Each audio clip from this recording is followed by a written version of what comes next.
I knew nothing about brain aneurysms until I had one. In the most simplistic form, it is like a bubble. So you can see an example here of what it would look like if you were super up close to it. So certainly they're all different sizes. Mine was 10.65 millimeters before I had it taken care of, but it's not actually gone, which is a whole nother story.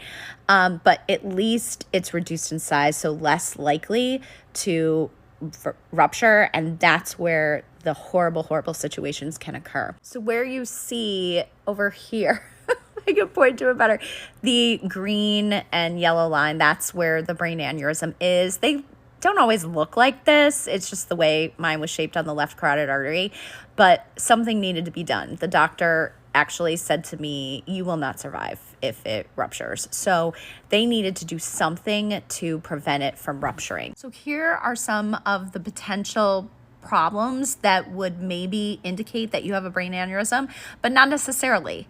So a lot of times, actually, most situations, people that have brain aneurysms don't even know that they're walking around with one until there's a problem, until they get like the worst headache of their lives.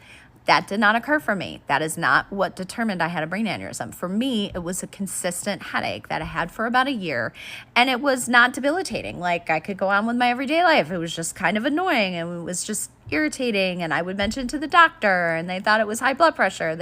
All different sort of tests. And it wasn't until I said to my doctor, look, my blood pressure is under control. Everything seems to be fine, but I'm still getting this headache.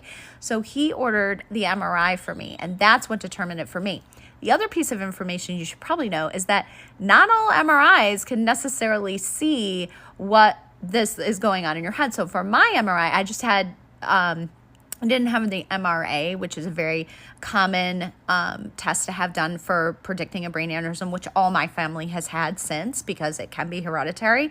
But for me, I had an MRI and it detected the brain aneurysm at about 7 millimeters. It wasn't until I had the test from the neurologist that determined the larger size.